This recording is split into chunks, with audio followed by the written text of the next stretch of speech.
Okay, hey, ladies and gentlemen, early is on time. On time is late. That's right. If you're late, shame on you. Hey, this is Mike Anderson, Vision Advice, along with Jake Rodenroth. We're coming to you live right now, live. I know I can't yell because of the echo. Live from the Nissan INFINITI ADAS Training Center in Jacksonville, Florida. And ladies and gentlemen, we are so excited to share some smoking hot stuff with you today. So listen, first of all, this webinar is being recorded. So if you don't get to watch it, listen, we're going to make sure you get a copy of it. Last but not least, all participants have been muted, but questions are encouraged. So you have two options. You can use the questions panel in your control panel, submit questions, and Tiffany Driggers will interrupt Jake and I, and she will ask those questions. Or you can text Tiffany directly, right? As she's happily married, you'll be texting her, asking her for no dates or nothing like that, right? But you can text her at 703-898-0715. And listen, include your name in there so we can recognize you. And again, a recording of this webinar will be made available. So listen, we got some exciting news to share with you today. Jake and I do. But more importantly is we have Mark Zoba from the Nissan INFINITI Certified Collision Network. His actual title is Collision Network Growth and Strategy After Sales, Nissan Group of North America. And Mark, I'm going to go ahead and turn it over to you and in just a few moments and let you welcome everybody. So before I turn it over to Mark, what are we going to cover today? We're going to talk about Nissan INFINITI scanning requirements. Let me say this clearly to you, right? We're going to talk straight to you today. We're going to talk straight, right, Jake? Yes. We're going to keep it real. We're going to keep it real, right? If you are not using a Nissan INFINITI factory scan tool or asTech, or a third-party provider that uses a Nissan INFINITI factory scan tool, or a retailer. Or a retailer, like a dealer, right? You're absolutely in violation of your certification agreement, right? Number two is we're going to talk about the difference between OEM and aftermarket scan tools, and why aftermarket scan tools don't work in the collision space, because there's a difference between collision repair diagnostics and mechanical diagnostics. Then we're going to talk about Nissan Central Gateway. Now buckle up, because you're going to learn a lot of stuff when it comes to that. That's like a firewall, right? We're then going to talk to you about why you can't rely on just DTCs when you scan a car. And we're going to give you some real world scenarios where we have scanned Nissan INFINITI vehicles that had no DTCs that still have problems. We're also going to talk about the importance of why you need to look at Nissan INFINITI's tech info versus third-party, subscribers of OEM repair procedures. We're going to talk about the new steering calibration and the 20. Yes, the new DAS system. The new DAS system. Okay, we're going to talk about that. And then listen, lastly, we're here to answer your questions and comments. In addition, we're also here today. We've got 4 or 5 people that have recently attended the Nissan INFINITI hands-on 2-day training course, and we're going to let them talk what they got out of the training. And I guess I would decide if we keep the agreement with Nissan based on what they say, right? So we'll see how we get, right? So with that said, I'd like to turn over to Mr. Mark Zoba and Chad from Nissan. Mark and Chad, take it away. All right, well, thank you. Thank you everyone for joining today. This is exciting times. We love these Chalk Talk webinars. Again, it's a chance for us to talk real with you guys, be interactive, ask those questions. But Jake and Mike, thank you so much for hosting this with me. Thank you for being in that wonderful training center that we've created as well. Because again, we know our vehicles are getting more and more technologically advanced, and making sure our shops have what it takes to fix the vehicles correctly is essential for our brand, essential for the consumer as well. So thank you guys so much for giving your time as well. So as we talk about the certified network and that quality repair, there's 5 pillars that we continue to focus on. One is making sure the shops have the right tools and equipment. And Mike, I don't know who's controlling the screen, but maybe you guys can click. So making sure you guys have the right tools and equipment, making sure the vehicles are scanned, making sure that we follow OE repair procedures. And then we also want to make sure we have the right people doing the repair that are trained and have the knowledge to make that repair. And of course, using quality repairs or quality parts to make that repair. And when we get those 5 pillars coming together, it becomes a seamless collision repair experience for the consumer. It alleviates stress, inspires trust, and instills confidence. And the cool thing here is this is something special that only our certified network shops can really deliver and bring forth to that customer, because us as the OE, we're the ones that validate the shops, make sure that they're doing it right. So we're excited about this, and we think that these 5 pillars are a great way to ensure that that customer is taken care of. So today we're going to focus on the scanning piece. as Mike and Jake said. For Nissan, what is required versus recommended? We do require that all 2008 and newer Nissan Infiniti vehicles receive a post-repair diagnostic scan. We do recommend that on all 2007 and older vehicles. And then we do recommend a pre-repair diagnostic scan. We don't make that requirement, but we strongly recommend it because it gives you insight into the technologies of the vehicle and maybe some hidden things that as a repair you need to consider as you're making the repair. We do have some approved tools. Basically, my engineering department has obviously our internal developed Consult OEM scan tool, and then scan tools that use our OEM software and a BI2 connector or grader. And then we obviously support the asTech remote device as well, because while that's a remote bridge over the air, it is connected to one of our Consult tools that we know is running the latest and greatest updated software on the device as well. Next slide, please. I think it goes back to you guys. Oh, again, any other tool that's not running our software is not approved currently. So how to meet the scanning requirements? Again, there's 5 easy ways if you're a certified shop. If you already own a Consult or asTech device, again, use it. That's going to be your best way to ensure that you're accessing all the control modules and making sure that you're reading all of the possible DTCs within the vehicle. If you want to purchase a Consult, we continue to make them available. I can be quite honest with you. They're very short supply right now, and we're continuing to build up that supply and make them available. But we do see Consult tools being available in the very near future here. We do have a complimentary asTech device that we're giving out to all of our shops. Again, if you want to go that route, we just ask that you use it, or you can take the vehicle to a Nissan dealer or Infiniti retailer. They can do the calibrations and they can do the scanning for you. And then any third party that's using the OEM Consult device. So with that, again, if you guys have any questions along the way, you can text Tiffany or use the question piece as well. So with that, Jake, I think I'm going to pass it back over to you, and you're going to talk about a little bit about the difference in collision repair point of view versus the mechanical point of view and how those are very important to understand so shops can kind of see how to repair that vehicle and how to approach it. Right. Yeah. So first of all, I want to make sure you understand that the views represented today that I speak are the views of Mike Anderson Collision Bikes, right? So make sure that's very clear. But I'm going to tell you right now, ladies and gentlemen, based on my experience of hands-on training here at the Nissan Training Center, using Nissan factory scan tool as opposed to aftermarket, there is absolutely a difference between using OEM and aftermarket scan tools. Absolutely.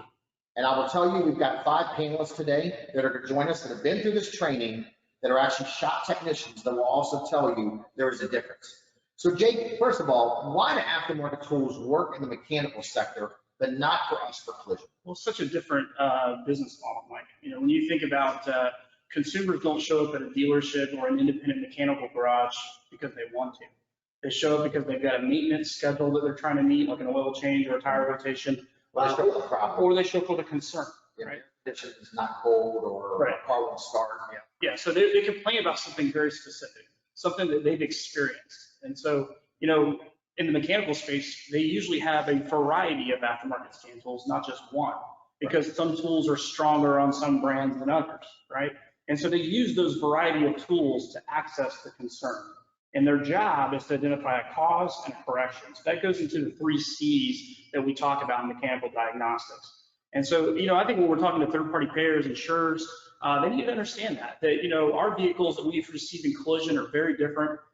They haven't met a set condition for a DTC in a lot of cases. Right. Sometimes they come over on a tow truck, there hasn't been key cycles, there haven't been, the coolant temperature hasn't got the temperature. There's a lot of things that need to happen, the wheels turning, all kinds of stuff to set DTCs and provide diagnostic information. So, you know, it's important that that we recognize the mechanical space and the fluid space are very different in diagnostics. Yeah, so for example, what you see right here on the screen is, it says concern, cause, and correction. So when somebody goes to a mechanical shop, right, They're going there because they have a specific concern or a problem. Again, my car won't start, my air conditioner doesn't get cold, my vehicle has a miss, whatever the case may be. They're going there with a specific problem. And then that mechanical shop, they determine the cause of that concern, and then they correct it, right? So the customer's coming in with a very specific concern or problem. Right. Now for us, we get a wrecked vehicle in, right? Not like the customer's coming in with a specific concern. Now they may come in, if it's a minor accident, to say my headlight's not working or there's light on my dash, right? That's the exception. But we come in with a vehicle, maybe it's coming in on a tow truck hypothetically, right? It wasn't even driven in. It's not like the customer comes in and says, well, these 25 things are wrong with my car. So what we have to do is, versus the mechanical side deals with a concern, we have to do what, Jake? We have to work with confirm. We have to know, like Mark said, there's a lot of differences, even within the Nissan Infiniti lineup, trim level to trim level. So behind us, we have SR Platinum Centras. This is the highest trim level Sentra you can buy. Recently did a show with Collision Hub, and we had an SB trim level. That car only had 20 control modules in it. This one has 22. So even the same car has a different module count within the same brand. So it's really important. It's almost like looking at blood types or DNA within a human. You have to understand exactly what you're working with on a car-by-car basis. Right. So like, I'll give you an example, right? For example, if the vehicle's been in an accident, we have to confirm whether the seatbelt retention are deployed. Right.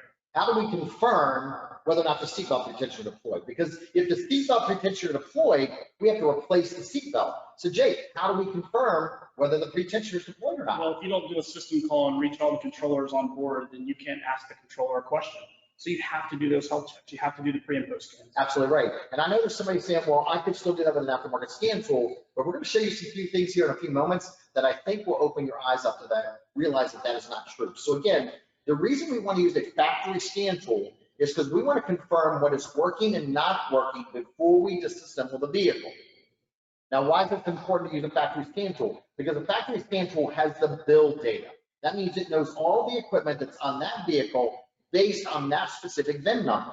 So when we do that scan with an OEM scan tool, it's going to confirm based on that VIN number, right, that these things are or are not working, which falls into two different categories. One is called the safety and the other one's called comfort features. And as Nissan goes more into this next platform that they're talking about with EVs, using the scan tools like electric wrenches in the repair process will become even more evident. So when we install a radiator, we install a sliding door or a lift gate, we're going to have to use scan tools to install those parts. So you're going to use scan tools for more than just pre and post scans in the future. That's absolutely correct.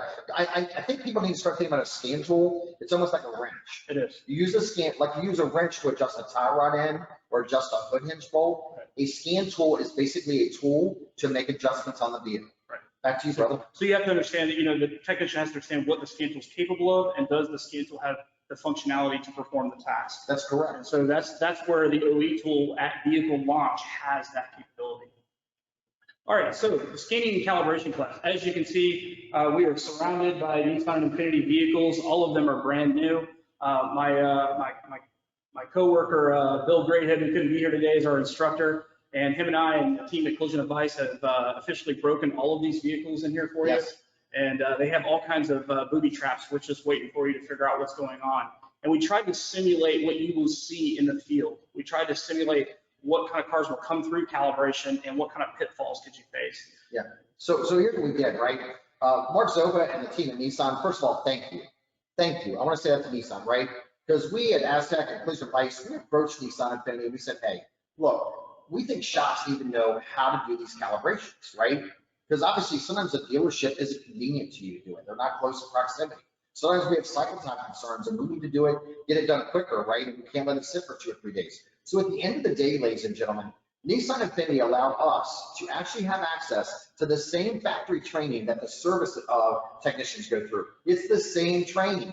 However, what we did is we put a collision spin and a collision twist on it. So what happens is when you come to this training, and this is not a sales webinar, we're just going to get this out of the way and then we're going to get into some smoking hot stuff. But this is a 2-day hands-on class. It's a 2-day hands-on class. It's limited to 10 people, no more than 10. We have 4 brand new Nissans, 1 brand new Infiniti here. There are 2 people assigned to each car. It is 80% hands-on and 20% classroom. And what we do is we put factory console scan tools and factory Nissan Infiniti targets in the hands of those that attend the class, and they have to perform not one, not two, but how many calibrations? 3 different calibrations, 3 different systems. 3 different calibrations on 3 different systems. They must do by themselves to pass the class, right? And Mike, if the shops choose to, well, we don't have the space to do calibration, we're not going to take on calibration, you still need to understand calibration. You still need to be able to audit effectively for calibration. Absolutely. So if you send it to your Nissan retailer or using a third-party service, you know what good looks like, you know what bad looks like. And then here's the other thing we do. When you come to this training, we actually put a factory scan tool in your hands, and we let you scan the cars, and then we let you use aftermarket. Right. We're not going to say the aftermarket names. We let you use aftermarket, and we let you scan and decide the same. And I can tell you right now, we got a guy in here by the name of James, and James is going to tell you that he was a skeptic coming in, right? He was a skeptic coming in, and he's going to tell you what he found out. You're not going to listen to us. You're going to listen to them. So listen, here's the good news today. This class has only been open to Nissan certified shops in the past.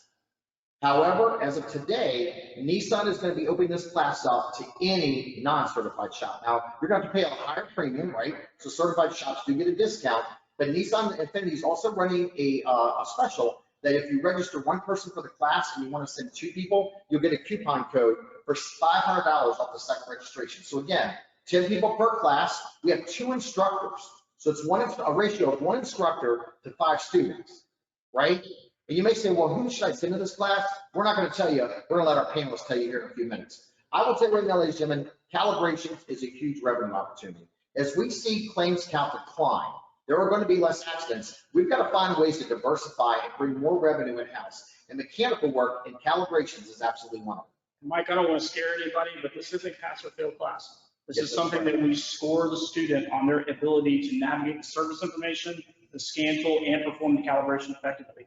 And then we really grade you on the documentation piece of it. We want to make sure your photo quality is clean, all those kinds of things. I look at it from asTech's perspective. We can't turn you loose until you know what you're doing. And so that's something that we hold our students accountable. We don't want anybody to fail, but they have to understand there's some skin in this game and we got to do it right. That's absolutely right. So this is not just like you take the class and you automatically get certified. You actually have to perform. We have a grading standard, and we're the ones that set up the scoring, and I guarantee it's hard. Next slide, Jake. All right. So who from a shop to attend this course? Again, what we're going to do is we're going to turn this over to our panelists here in just a moment, and we're going to get some feedback from them. And again, I want you to stay with us, right? Because we are going to share some stuff with you, but we want to educate you a little bit from what other shops have to say. And then Jake and I are going to walk you through. We're actually going to hook up a factory scan tool, share the screen, and we're going to show you how we do a calibration today. We're going to show you how we also do what's called secure gateway. So I promise you, don't get off this webinar early. Now, who should attend this course? Well, first of all, I'll be honest with you. Most of the shops we've talked to, Jake, we've probably run, 60 people through the class already? Yeah. Most people have said, you know what, I think it's good if an estimator and a technician attend together, right? But with that said, can we go ahead and let's ask our panelists to jump on here real quick. Tim, Brad, Cody, James, all of our panelists, can you just go ahead and open up your webcam and let's just ask you some questions real quick if we could, please. All right, so listen, we got everybody up here. Who else? I'm looking here at your phone. We got Brad in there, so let's just jump right into this. First of all, Tim Pat, can you just introduce yourself real quick, please? Yes, can everybody hear me? Yes, sir.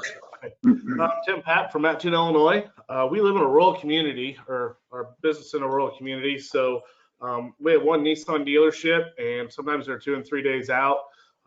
For calibrations, we're not at the top of their list because, of course, they have other important things to do, and of course, scheduling. But we went through this class, and it was absolutely eye-opening. The intelligent cruise control module in the front of the car will not throw a DTC. We just actually had a problem with this. Tim, can you say that again? If the intelligent cruise control is not aligned properly, it will not do what, Tim? It will not throw a DTC. There you go. Keep it on. So no matter what you do, when you call into asTech, you have to ask for the value numbers, look up the value numbers to make sure they're within spec. Even if the car got rear-ended, that ICC is that heavy and that bracket could bend. So that could throw the values off even at that. So, but the class was very eye-opening. I would actually go through it again just because maybe some of the stuff that I might have missed or just the little things, but it was very, very good, and I would highly recommend it to anybody. Tim, who do you think is best to attend the course? Do you think it's a technician, an estimator? I know you actually brought one of your people with you. Who do you think is the best audience to attend the course? I would say an estimator, a back-end estimator, and the technician that's going to be doing it. 2 people is the way to go. All right, and again, Tim, you had your travel costs, and then you had your paid to attend the course.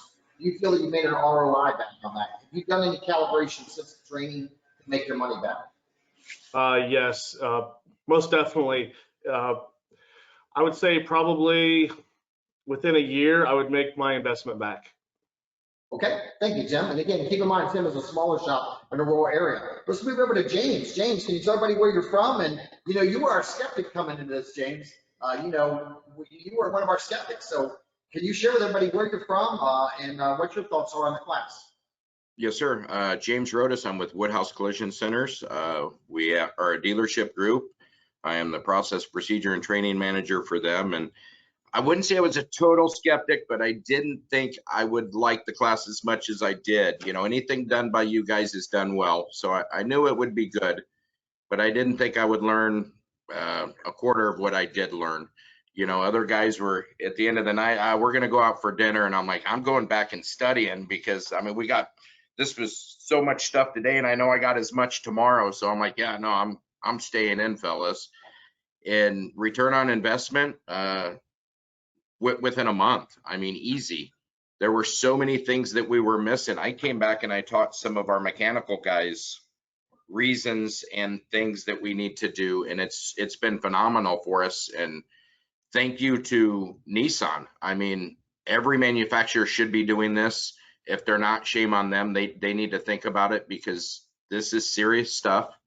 You know, they do throw monkey wrenches in there, which is good because when you get into the shops, you run into those monkey wrenches and you need to be able to figure it out. And we think a little differently than we did before we went to the class now. And who should take it?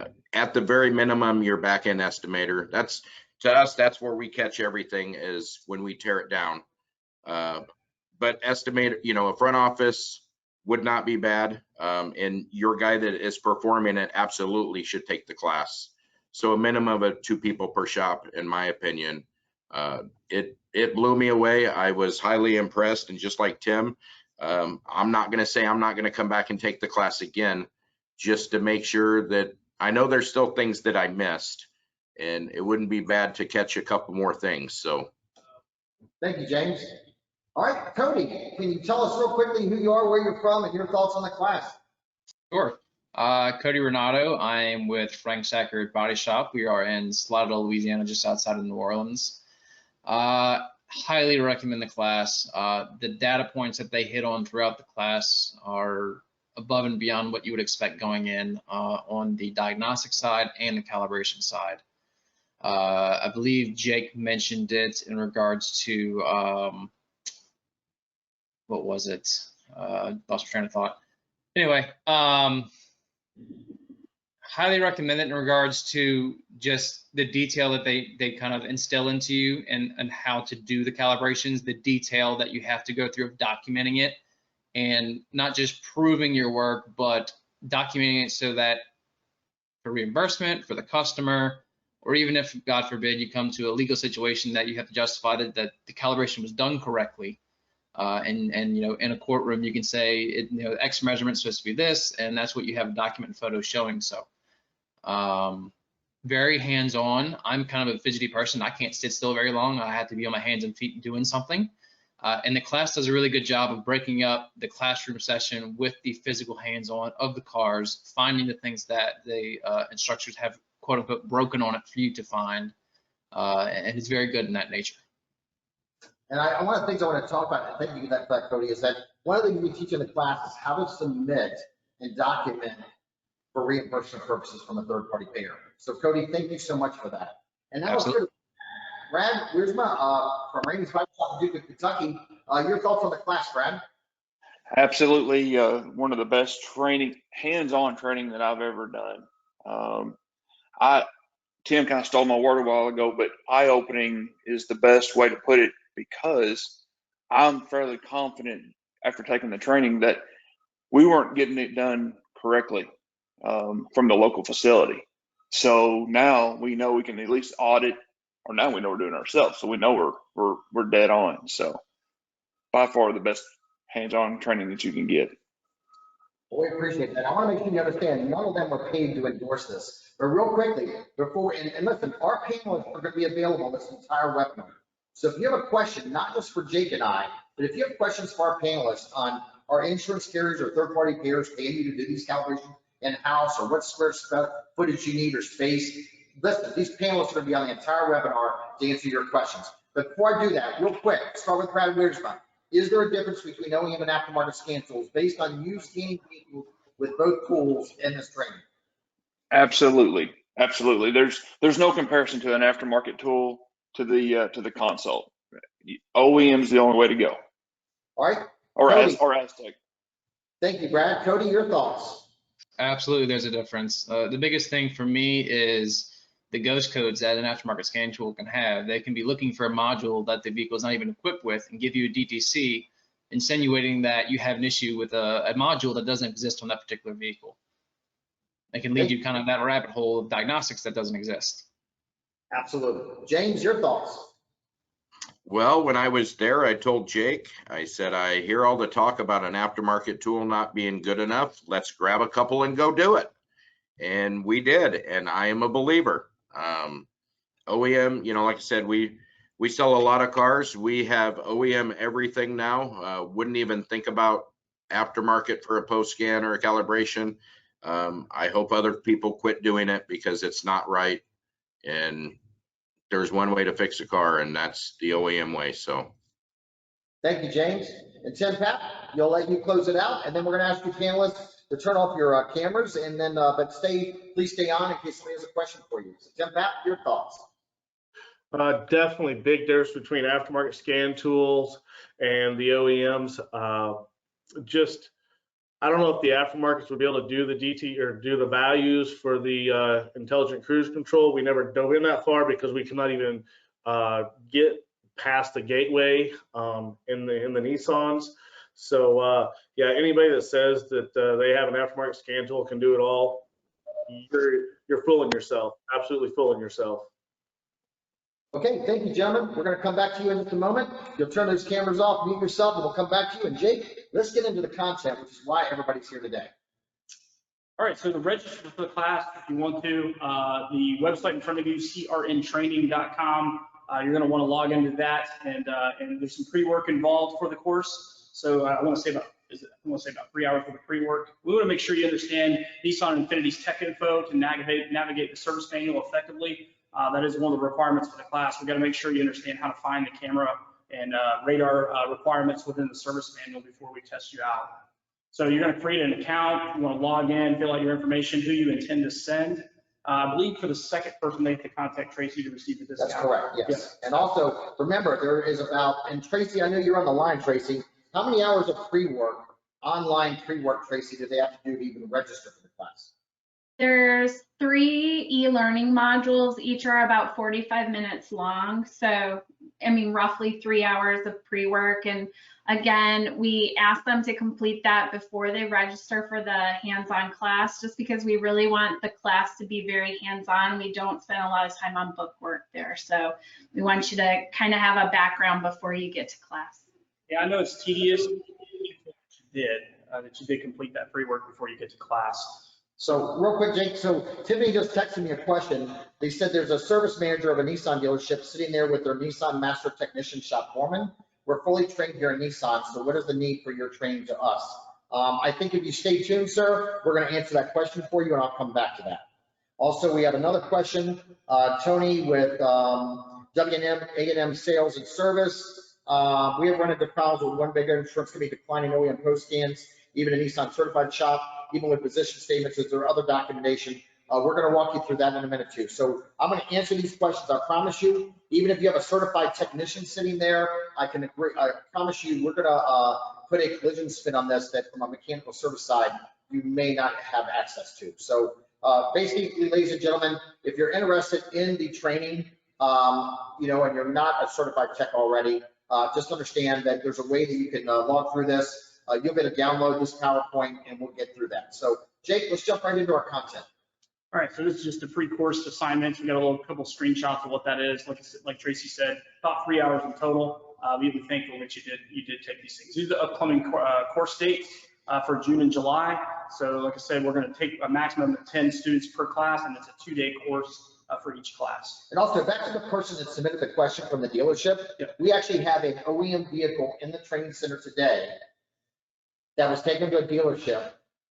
They attempted to calibrate the vehicle, could not calibrate it, replaced both blind spot monitors. A dealership service tech replaced both blind spot monitors, still couldn't solve the problem, and now it's here with us. Yeah. And the problem is, unfortunately, that the quarter panel has been improperly installed by a collision repair shop, and the unibody's off, and that's why I won't calibrate. So there are things that service technicians may not be exposed to, like we are on the collision side, and I mean that respectfully, just like we're not exposed to things on the service side, like, for example, no thickness aftermarket bumper covers, meaning a bumper cover not made by Nissan or Infiniti, unibody damage, and there's a lot of things that, again, some service techs aren't familiar with in our business. So stay tuned, and we're hoping to share some insights with you on that. Mike, I just got back from Auto Glass Week in Orlando, which is purely glass installers and tinters, right? And for the people on the call, I want you to think about every glass installer you've ever seen carrying a service manual. It just doesn't happen. And so one of the things that we simulate for you in the class is what a bad glass install looks like and how it affects the lane camera. So from a service perspective, I was a master technician for Mercedes-Benz as well. I learned a lot when I got to the collision side, when you're understanding, collision energy through the vehicle, measuring the vehicles, those kinds of things, and how it plays a role with ADAS. So I think it would be a good one for a dealer. Okay, great. All right, so Nissan Central Gateway. All right, so this is the #1 reason why aftermarket scan tools will not work on our vehicles. Yep, so what we're gonna do is we're gonna stop the share, and I'm gonna run over to this Nissan over here. Okay, so Jake is going to go right over to the factory scan tool. And Jake is going to take you to the vehicle that we're doing a calibration on. So we're having to get mobile on you. We're moving the laptop. And Tracy or Tiffany, can you please take and assign the presenter screen to Jake on the Nissan factory scan tool? We want to make sure we don't lose anybody. All right, so Jake, we just have to go right here where it says show my screen. So could you do that real quickly, Jake? Yep. All right, show my screen. Okay, so everybody, so if you can just confirm for us that you can see Jake's screen. So Tiffany, can you just give us a shout out? Yep, we're good, Mike. Okay. We're good. Okay, so Jake, take it away. Right now, ladies and gentlemen, what we're showing you is a actual factory console, factory scan tool, console 3+, hooked up to a brand new Nissan. Yeah, and this vehicle was the first Nissan vehicle to get the central gateway. Nissan didn't actually tell us that it had a central gateway, and there wasn't a service bulletin on it. We had to kind of figure out how to unlock it and how to proceed. And so what I'm going to do first is show you what you can see with it locked, and then what you can't see. And the other thing is that you may be able to see DTCs and modules, but having the bidirectional controls over the vehicle are going to be the limitations. And so if you're looking at the bar graph on here, those of you that are asTech users, that's where you're telling us to hurry up because the OE tools are not built on speed, but they're built on accuracy. And also, the more modules on the vehicle, the longer it's going to take to perform the scan. So if you're utilizing asTech and you're like, wow, I can do it faster with my aftermarket scan tool. Well, this is the factory scan tool, not aftermarket. You can also see that we're properly battery supported up here at the top. You can see this 13.5 right here. 13.5 up there by the vehicle, right in here. So you see the vehicle's properly battery supported. When you're doing the lane camera, it's important that you clear the battery support cables under the hood and close the hood slightly. And let me also say, a jump box, a trinkle charger is not battery support. Correct. I want to make sure you say that. I'm so tired of going to these shops, people have a jump box on there. That is not battery support. Correct. And again, Jake, if you'll move your cursor there where it says 13.5 volts, again, that's showing us that we got good battery support. Correct. So ladies and gentlemen, again, if you're saying, why does asTech take a while? This is the actual scan tool with no asTech involved scanning the vehicle. Right. Now, so you see the modules populate on the left-hand side, individual controllers over here. You can see that fault codes that are red are current. And so you can see a couple of the booby traps that we've set for you here are showing themselves on the scan tool. You can also see that there's a yellow or past fault code. So it's indicating, one of the controllers is indicating it was a past camera unit malfunction. Now you can take this DTC right here and actually search for it in Tech Info and find the DTC logic on why it's there in the first place. Very helpful when you're trying to determine, is it related to the loss, and why you're and to explain it to an insurer. And again, if they're an asTech user, that's part of your service. Right. Because you're not just scanning the vehicle, you're researching those DTCs for them in Nissan's factory Tech Info. Right. And so if you click the FFD here, you can see that we even have a mileage. FFD is freeze frame data. Freeze frame data. Yep. You can even see a mileage count when this fault happened. Now, notice that not all of the controllers will track this kind of data. So it really comes down to, whoops, looks like we lost it there for a second. Hang on. I would just minimize that webcam for a second there, Jake. Let's see. All right, 1 second there, ladies and gentlemen. We're trying to use 2 laptops here at the same time we're doing this, so that might have created the issue there. So I apologize. I would just hit that X right there, Jake. There you go. There we go. All right, and go back to your console. So bear with us 1 second, ladies and gentlemen. Again, using 2 laptops, so create a little bit of an issue for us. You got your phone? Let's see, make sure there's no questions. Yep. I'll go there and grab it. All right. Let's just run through that again because I want everybody to see all the controllers in the car.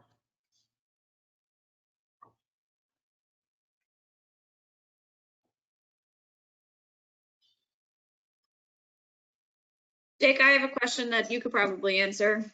Okay, go ahead. Do customers have to specifically ask to have the asTech technician look up the value number, or is that in your protocol to check that? Yeah, so that's a great question. Remember, we can't see the vehicle. So a lot of times if there's not a note telling us that it's hitting the front, we may not know that. So you definitely need to ask us for it. We have to go into the data monitor to see that. And while I've got the scan tool on the screen, I'll actually show you how we do that. In addition, I would encourage you, when you submit your asTech request, that you ask them to grab the freeze frame data for you. Or if you're going to use the dealership, so if you're a dealership and you're on this call and you're doing scans for a body shop, we need you to capture the freeze frame data for them whenever it's available, because that is critical to our reimbursement from a third-party payer such as an insurer, to have that freeze frame data. Yeah. Now, while this health check is running, I'm going to go back to our camera so we can see that. Okay, Jake, she can't make that a presenter and make this. Oh, okay. With Never your mind. camera Okay, both. we'll stay right here then. Yep. I don't want to make it hard Yep. here. Okay, so another key important piece to the class is the prep of the vehicle. So when I walk you around the car. You might be able to. Let me go right here. Is that the video? No. No. That's video. So video. Tracy and Tiffany, can you see our video right now? Can you see us? They probably just see the. Yes, Okay, they can see us. All right, Jake, go ahead and walk it around then. yeah, I can see you too, and I can see his screen. Okay, Okay, go ahead, Jake. so can you see the front of the vehicle? Yes. So first and foremost, this calibration is set up for a lane camera calibration. And this is actually one of our students that set up this vehicle. So as you can see, it's very detailed. All the measurements are written on the floor, okay, as identified in Tech Info. And we grade them all the way down to the plumb bob running through the center of the target, the level on the front of the target that shows that the base of the calibration target is level. So it's very detailed. And like I said, this isn't something we expect you to do on the first day by yourself. Yeah. Let me just say, so I know there's a dealership that is called into this and they're like, why do I need to watch this? If you're going to do a calibration for a body shop as a dealership, that body shop needs photos of these markings on the floor, as well as these strings, to protect them from liability, as well as reimbursement from a third-party insurer. So unfortunately, in the service department, we can't just write a bill and give it to an insurance company and say, pay us. We have to document every single step we did. We have to document that we filled it up with a fuel. We have to document with a photo that we checked the tire pressure. We have to document, again, the markings on the floors. And if we go over here, we have to document, for example, where we took and measured our height, and we write our measurements. And again, we write it very, very big. Now, if you're thinking about doing your own calibrations in your shop, it's important you have floor coding that you can write on. Correct, Jake? Yep. And so, like I said, at the trade show we were at, we actually just used tape But another thing that we look for is excess cargo. So as you can see, we've even simulated fake cargo for you. So we put cargo in the vehicle, we put a fake baby seat in the vehicle. We want to make sure all of that excess cargo is out of the vehicle. All right, so I'm going to go back to our screen here. And as you can see, we have a significant number of DTCs in here. And somebody asked about the radar, so I'm going to go ahead and show them that. We're going to click laser radar. And when we're running through the health check, understand that we have to go into this module by itself and then actually look at the values. Teresa's a bit clunky, she said, when we're going into the scan tool piece. So Okay. we'll have to see if we can make it smooth for him. Okay. So as you can see, the central gateway is locked. That red dot is there. That means you're not allowed in to actually change anything. So Jake, let's pause for a minute. So first of all, what is central gateway, Jake? So central gateway is the digital padlock on the vehicle. Understand that this padlock is actually in the vehicle, not the scan tool. So this is like a firewall, right? Yeah. Mm-hmm. So this Nissan, these Infinitis, they have firewalls, right, that keep somebody from hacking the vehicle. Right. So even when you hook up a factory scan tool, you can't get past this firewall until you log in with your username and password on your console. Right. You can't get past that firewall. So when you hook up an aftermarket scan tool, Jake, I don't want to embellish. I got to hook an aftermarket scan tool. It doesn't have a username and password to get past the secure gateway. At this point, it doesn't. Nissan will provide a bridge to the aftermarket by the end of the year, is what we're told. But typically, it's like what we saw with Chrysler. It's about 17 months before they were allowed access. So as you go into the data monitor, somebody on the call asked about the values. So horizontal and vertical values is what you're looking for. The 21 Rogue actually has a long range and short range radar. So you're going to have two sets of these. So you want to run those as well. So let's pause here for a second, right? So I'm gonna break this down a little slower for him, Jake, because again, we're kind of experiencing this and our attendees may not, right? So let's say a vehicle is hitting the front end, okay?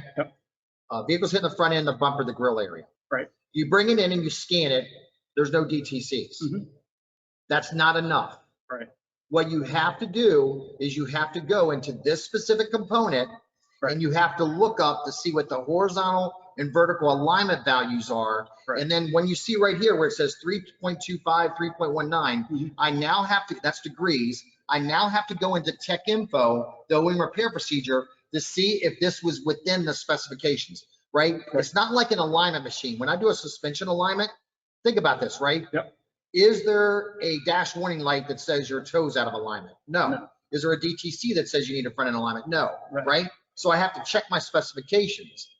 And unlike a alignment machine where it will make it green and red, green in spec, red out of spec, I actually have to go in here and get the horizontal and vertical axis values and then go into tech info to compare it to see if it falls within the range. Right.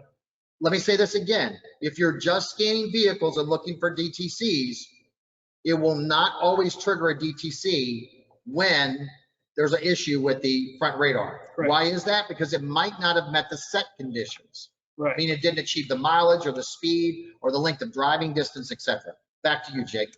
So, like I said, there's every vehicle is going to be a little bit different. Those specifications are going to change by platform. So just because you've done one Nissan, don't assume that you've done them all. So you saw me log into Nissan's gateway, and now it's sending the command back to the car to open. And now it turned from red to green. When Jake plugged in his username and password, it turned the central gateway from red into green. Now he has access to those modules. I also got an additional tab. So next to data monitor, I now have work support. So that work support feature allows me to send the calibration commands to the vehicle. So we can go in, hit auto aim, the target is in place, the windshield is clean, that we verified that the camera is in the right position. And this is basically the scan tool side of things. It's not super difficult. So you want to make sure that the measurements on your vehicle are accurate. You want to make sure that your vehicle's not been modified. You want to make sure your tire pressures are according to the door jam. Here's the other thing. One of the benefits of attending this class that we do is even if you sublet out your calibrations to someone else, we teach you how to audit to make sure they did it right, okay? Like to make sure that it had a full tank of gas, make sure the tire pressure was checked, the oil level was checked, the trunk was empty, et cetera, et cetera, et cetera. Now, Mike, you notice that if I don't fill out the information properly here, that as far as the height requirements, the distance to target, all those kinds of things, that the start button is grayed out on console. You see that? Correct. Now, when I add my last value, it lights up, okay? And provided that we don't have any problems with this one, it's going to start the aiming process. And so the camera. Again, this is where we think of the scan tool as a tool. Right. It's like a wrench. We're using this to adjust that camera. And again, I don't know if they can see my hand, Yep. but horizontal and vertically, right? Right. So at the different angles. Right. And so you see that we got a normally completed status, which is good. We're going to hit end. We should be able to go back and see either our fault code go away, or we may need to erase. And we need to do an erase, and it should not return. So that's. And again, we still have to test drive it though. Right. We have to test drive it. And listen, this is why you got to research tech info, because I have to test drive it and I have to achieve the set conditions. Right. So I go into tech info and tech info says this feature doesn't kick in until you're doing hypothetically 20 miles an hour or more. Right. Then I have to test drive it above 20 miles an hour and then have to rescan it. And that's the only way I'm clearly going to make sure that it didn't reappear. Would you agree with that? Correct. So you see that we had a successful calibration. You see the lane camera now has no active DTCs, and the only active DTCs now are the parking sensors. So we have some kind of issue going on with the parking sensors. I'm not going to spoil that. They can come to the class. That's right. And when you come to the class, we actually put factory scan tools in your hands with factory targets as opposed to aftermarket. We let you try both, and we show you the differences, and we teach you how to do this in our training. But the lesson here for you, even if you don't do your calibrations, even if you never attend this training, let's say you're an insurer and you're on this call right now. My message for you for the insurer is meant in love. We have 5 vehicles here. We bugged all 5 of those. That means we created a problem. 2 of the 5 had no DTCs when there was an issue. We had to go in and check the horizontal and vertical values. So that is an extra step. The scan tool will not just do that. I have to check the values, document them, go into tech info, and then verify them. All right, we're ready to go back. Share your screen there? Yep. Okay, we'll go back to full PowerPoint. Okay. So, Mike, did we have any questions on that? Jake, let me go down here and look at this. Tiffany, any questions right now? We do have a question. They want you to speak to the Nissan's requirements of a 4-wheel alignment prior to ICC calibration and its importance. So I think we both could speak to that. One is that the ride height has to be right, but also the steering angle sensor. Right. Well, when you're setting up the radar calibration, you're actually putting an alignment head on the front wheel, and you're also using a paddle off the back wheel. So if you had irregular or changed values within the vehicle's alignment, or you change the thrust angle of the vehicle, you could have a radar that's off center. So that's why they ask us to do that when we do alignments. And that's another thing. It brings up a great point, is that if you're subletting at your alignments, I will tell you right now, are you looking up the alignment procedures? Because I will tell you, the majority of new vehicles that I look up OEM repair procedures on, just taking Nissan INFINITI out of this equation, there are some type of calibrations. I had a vehicle the other day that there were 5 calibrations that we had to do after we did an alignment. Right. Right? Now, Mike, this gets a little on the screen here. Tracy, can you see the screen okay? Tiffany, can you see the screen okay? Yes, we're good. Yes. Okay. This gets a little nerdy, but I just want to explain this a little bit. So this is the 2019 Sentra, and this vehicle did not have a secure gateway. So you can see here's the data link connector that you would plug the scan tool in, the data lines running to the cars and all the associated controllers, okay? So this is a visual for insurers, showing them the difference between the 2 cars. So literally in 1 year's time on the 2020, you can see they put a gateway in place before you get to the controllers. So think of a gateway as a firewall. It's a firewall, right? And when you press the gas pedal twice in the vehicle, it relocks the gateway. So even after your test drive, you may have to re-unlock it again. Okay. All right, so we covered this, but it's basically, like I said, a digital padlock in the vehicle. You can expect as more vehicles get connected to the internet, you're gonna have more forms of encryption. Absolutely, especially with telecommunications. So again, I know there's a lot of people right now, I'm getting a lot of hate mail. I'll be honest with you, Jake, I'm getting a lot of hate mail. That's why I said this is Mike Anderson, Closure Advice. I'm getting a lot of hate mail because people think I'm hating on aftermarket tool companies. Listen, I understand they've replaced the mechanical shop. I owned a mechanical shop when I had my body shops, okay? Totally get it. Yeah. But here's a question for you. If you're using an aftermarket scan tool, call them tomorrow and say, can you access a 2021 Nissan Rogue? And can you get by the secure gateway? Yeah. And it's our part. and if they're honest, they're going to say, no, I can't. Right. And then you say, well, then how are you scanning that car? And what they're doing is they're using another year which the build data is not going to be accurate, even it's even more off now. So you don't really know if it's an accurate scan, right? It's like it's like doing blood work on Jake and then giving me cholesterol medicine based off of his blood work, right? I mean, that's really what you're doing. Yeah. Okay, let's go on to the next one. So we covered the gateway, how that works. You saw that real live time. So questions, what Nissan vehicles have the central gateway? Currently it is the 20 and 21 Sentra and the 21 Rogue. Coming out according to the press release in a couple weeks, we will have the 22 Pathfinder at dealerships. So the 22 Pathfinder will also have it, and by the end of the year, we'll see the 22 Frontier. So we're going to cover both of those vehicles at the end of this presentation to show you what changed. How many of these vehicles are scanned year to date? Well, Mike, when I ran this number, I was really surprised. And when I walk into an OEM and tell them how many vehicles the collision industry is touching at vehicle launch, they freak out because like the commercial is like still out, you know what I mean? Yeah. And so here's the real numbers. If you look, we've already done at asTech. asTech. asTech using a Nissan factory scan tool or INFINITI Scan tool. Correct. On Nissan INFINITI vehicles. Here you go. The total number, we've got the grand total there includes the 20 Rogues, so that's why that's off. But as far as the Sentras go, a little over 1,100 vehicles on the 2020, the 21 653, and 2021 Rogues 500 or 452. Now look at the graph below, and when you look at the first vehicle being it's grown every month. The 2020 Sentra, the first ones we got 30 in 1 month. So it was like, it hit us like a brick. So again, that goes back to aftermarket scan tools, right? Yeah. Most mechanical shops are fixing vehicles that have been out of warranty. Right. And that vehicle's, out of warranty. It's 6, 7 years old or older, right? So for us, we're getting vehicles brand new, same model year. I guarantee if this class was live right now, 200-300 people on this webinar, and I said, how many of you have ever fixed a vehicle with temp tags on it, brand new car off the lot, we'd all raise our hands. Yep. That's where the issue happens, right? Our car parking collision is just so different than mechanical. Totally it's a lot newer, and that's why we have to have the latest software to talk to them.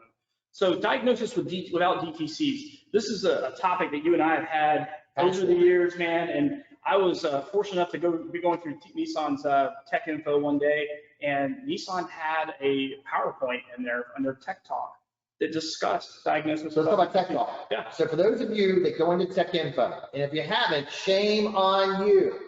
If you're a certified Nissan INFINITI shop, you have free access to Nissan's Tech Info. Right. Free access. And when you go into Tech Info, there is a drop-down option where you can access Nissan's Tech Talk. You need to be downloading that and reading that on a regular basis because it's got valuable insights. It's a publication that is for mechanical service techs, but it's relative to our industry now with all the stuff we do. So how do you find Tech Talk? You go to Tech Info. It's a drop-down option. Right, and it's actually in the technical documents section of Tech Info, but I've got a couple of shops that have printed this and laid it out on the counter because they get insurers that come in that are so hypersensitive about a DTC and being it there or not there, and they make decisions off of that. So we'll breathe through this, but it talks about Nissan's workflow on how to diagnose a vehicle without a DTC. It talks about the concern, the cause, and the correction, like we talked about earlier, and that's one of those things that's important. Power cords down there. So we go forward a little bit further. Yeah. Yep. Sorry, we just got to hook up power cord where we walked away from it, ladies and gentlemen. Thank you, Jake. All right. So this is what Mike talked about as far as in Tech Info, the horizontal and vertical alignment specs for the Nissan vehicles. I think this one's actually on the Sentra. So you can see we took a little screenshot right out of Tech Info. It tells you what that spec is. Some of them will be as little as 3, some of them will go up to 4 and 5. So it just depends on what vehicle you're working on. And that's where I want to say this to a dealership or a service tech, right? It is not uncommon for a unibody to be off by maybe 1 millimeter, or the vertical brace for the hood support. Hood support, thank you, to be bent. It's not visible to the eye, right? And so again, ladies and gentlemen, I will tell you, in my personal opinion, you actually need to pre-measure every vehicle with a computerized alignment vehicle. But understand, a computerized frame measuring equipment, excuse me. Because at the end of the day, that unibody's off even 1 millimeter, it could affect how the calibration. But for our dealership friends, understand that not insurers don't think that way. They don't feel that every car ought to be measured. I look at it like if you don't measure the car, you don't know. That's correct. You have to check it. Yep. So the around view monitor, we R&I a lot of outside mirrors in this business when we're R&Ing, trim panels and for blend and all those kinds of things. and there are 32 different angles for X and Y axis on the around view camera. So, you know, as we go through and set this class up for our students, we want them checking those values with a consultant. So the importance of researching repair procedures and tech info. And again, I want to say, if you're a Nissan INFINITI certified shop, you have, how much does it cost you to have access to tech info, Jake? It is free. Now, we talk a lot about tech info, and I know a lot of folks in the collision space are using a third-party software provider. Yeah, I know. I'm sorry to interrupt you, Jake. I just get excited. At our company, Collision Advice, we do these surveys, Jake, every quarter called Who Pays for What? And we survey body shops, and we say, what are you using to research OEM repair procedures? And less than 38% of shops said, I'm using the OEM website direct. Less than 38%. We're going to show you, this is not picking on any third-party provider of OEM repair procedures. We're not here to pick on anybody, understand that. What we're saying though is if you're a Nissan INFINITI certified shop, you have free access to tech info, you need to use that, okay? I understand why you might use a third-party solution because they kind of standardize it, make it easier, integrate with your estimate system. But buckle up, because Jake's going to show you why you need to use tech info directly. Jake? All right, so this is the lane camera procedure on my actual personal truck. This is a 2000 Nissan Titan, and as you can see, it's telling us, this third-party provider is telling us that the camera distance to target is 2388 millimeters. So this right here is a screenshot from a third-party provider, not Nissan INFINITI, of a procedure to do a calibration on a 2020 Nissan truck. Right. It's a third-party solution for Nissan procedures, not Nissan's tech info. That's correct. So you see that the target, that they're telling the target needs to be 23 and 188 millimeters away, and that's the distance, right? Now, I'm going to show you the same procedure in tech info. So we click to the slide. Yeah, so wait, go back. So I want you all to write that number down. 2388. That's the number that's in the third-party solution for how to do this calibration. 2388, go. Now look, it's going to look like the same slide, but it's not. Nissan INFINITI says 3,000. Right. The other one said 2388. Correct. So which one's right? Well, I will tell you, we ran this little drill here in the training center on my truck, and the consult will not illuminate start if the target is at 2388. So what happened was there was an honest mistake in tech info. Right. And you all, what happened was, here's the deal, ladies and gentlemen, as we are doing these calibration training, we do run across some things in tech info that we question. And what we do is we submit them to our awesome friend Chad. Shout out to you, Chad. Love you, bro. Right? We submit questions to Chad and say, Chad, we're not sure about this measurement. Chad goes back to the engineers and comes back and says, you know what, Mike? Hey, that was a typo. We need to correct it. Yep. And what happened was Nissan INFINITI changed it in tech info. Now, when was this changed, Jake? Well, you look at the date of just under, right next to Titan up there, it says April of 2021. So this was changed in April.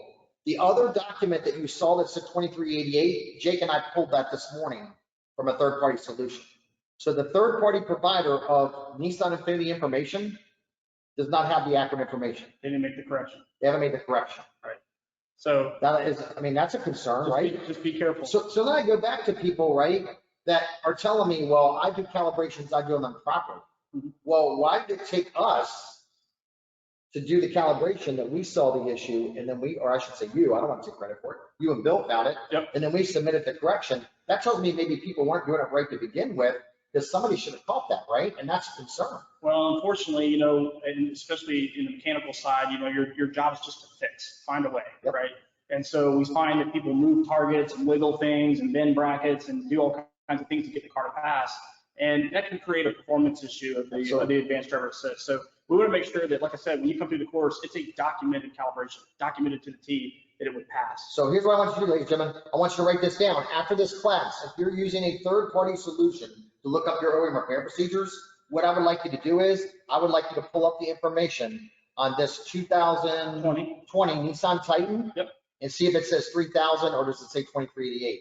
And you'll know if that third-party solution you're using is updating their information in real time. Yep, it's a good drill for your estimators. Absolutely. So here's a tech bulletin from Nissan that corrected this situation, right? So they gave us even more information. They even showed us applied vehicles, and you'll see that the 2020 Titan is listed as well. So if you're having trouble with your lane camera calibrations and your values that you saw me enter into the tool, this is a really good resource to help troubleshoot. Yeah, but that's why, ladies and gentlemen, a lot of the service tech bulletins, when I go to tech info, one of the first things I do is I look to see if there's any new Tech Info service bulletins. Yep. One of the things I love about Tech Info, going to the OEM website, is they're very good about letting you know, hey, here's some updates or changes we've made.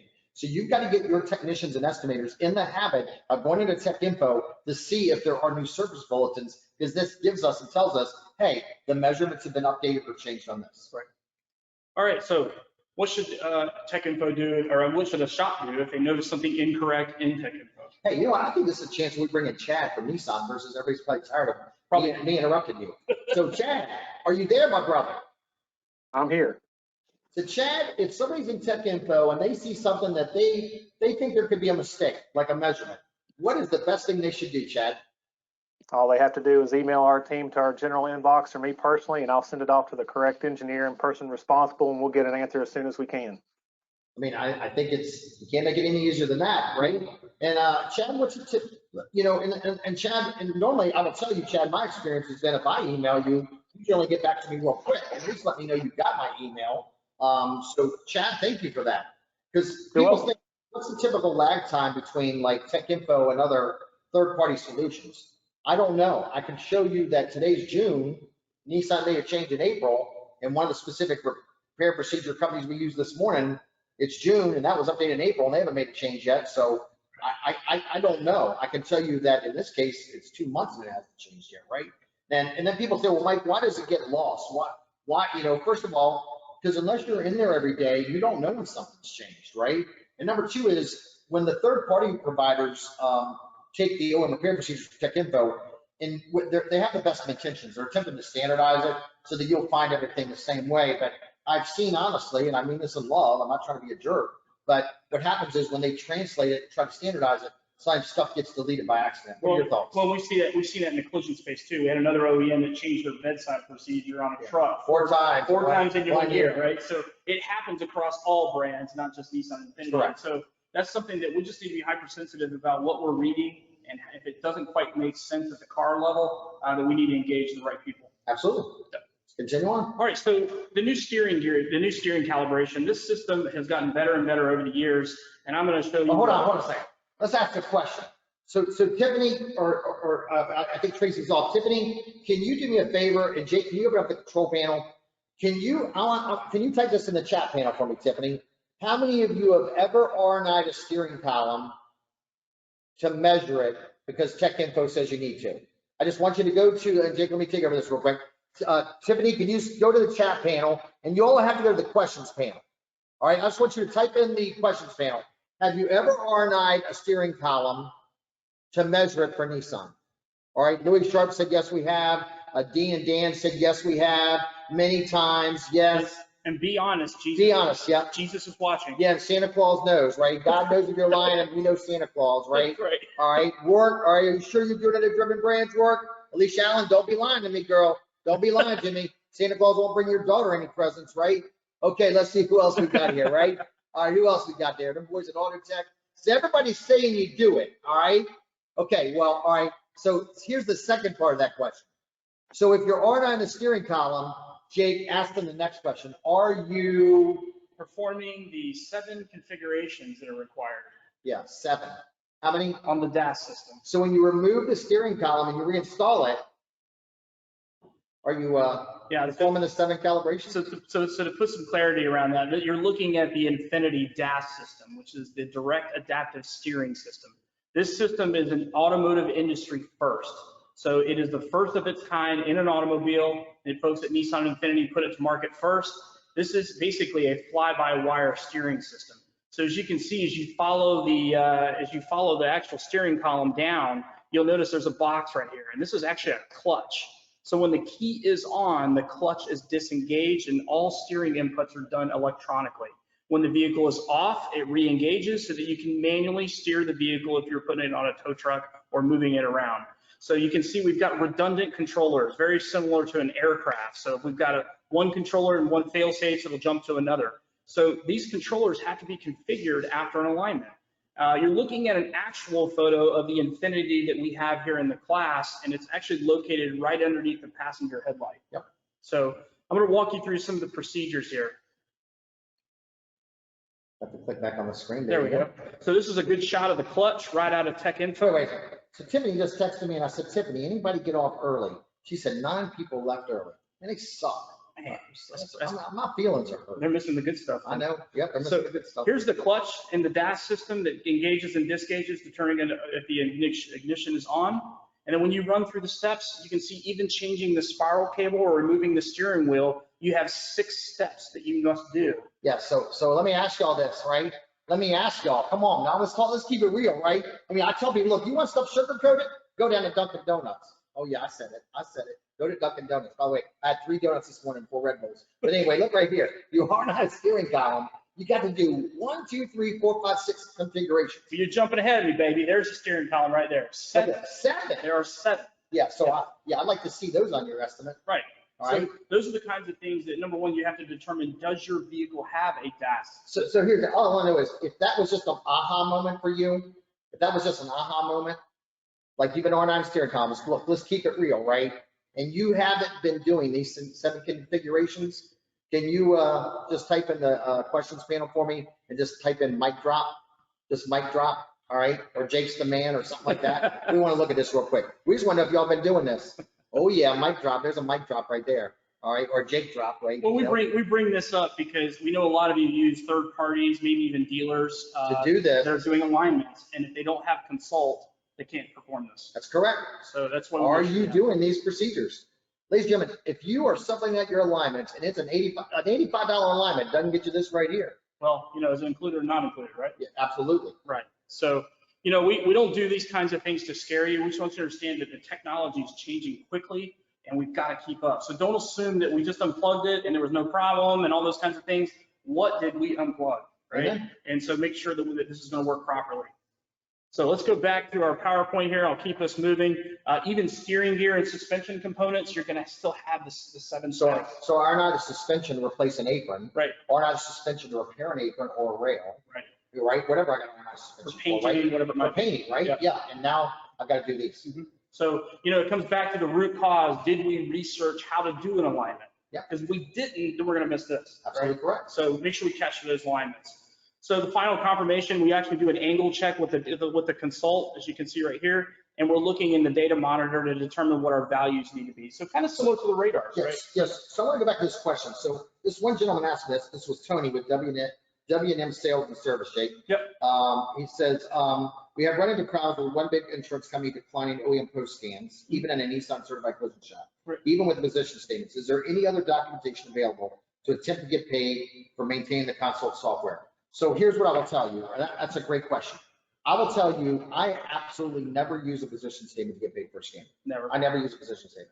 What I do is I tie the utilization of a scan tool into a specific repair or procedure line operation on the estimate. For example, perform a seatbelt inspection to check the pretensioner. In this case, I have to use it, maybe for example, to register the TPMS. Yeah. Or in this case, I have to register it to do this confirmation. So tying it in, what I would do, sir, is I would encourage you, the next time you run into instance with an insurance carrier that doesn't want to pay you because of the position statement, reach out to Jake or I. We'll be glad to take that estimate. We'll walk you through our process of how we tie it directly in to OEM specific procedures based on that estimate. Would you agree with that? And sir, I know you're going to call me crazy, but I've actually justified OEM diagnostics by changing an exhaust system before.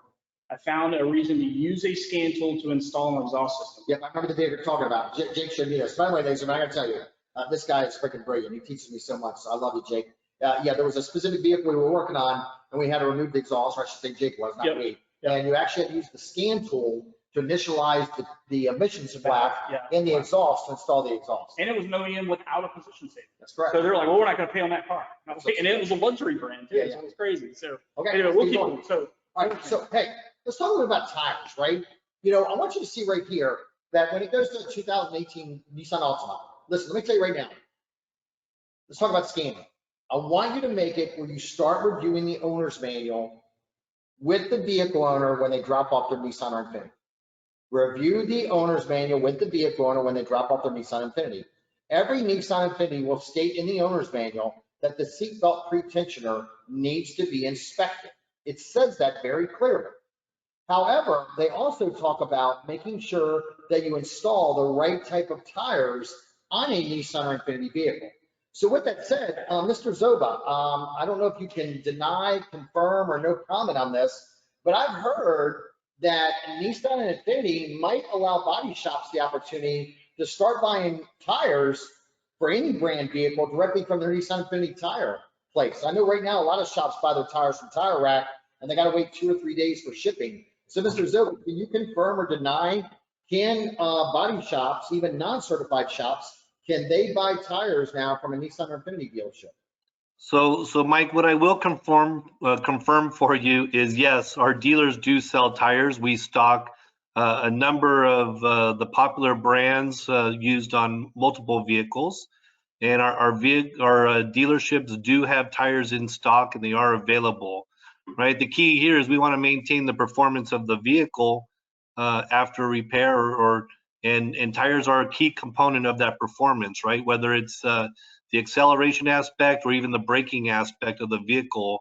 When it was created, it was tuned to a particular tire brand, size, and model, and we want to make sure that customers have access to those same tires so that they can maintain that performance. That sounds great, Mark. Thanks for sharing that. And will there be more information coming soon to shops to understand about the tire program with Nissan Infiniti in the very near future, sir? Yes, there will. Sorry, I muted myself. Yes, but we have more coming to this again, because it's about taking care of the customer, right? We want to make sure that the customers, that after that repair, we instill the same confidence and security that they came to realize when they purchased their Nissan, right? So we want to do what we can to keep their Nissan and performing the way it did. Again, all for the customer, making sure that they stay happy with the product and they stay trusted with it as well.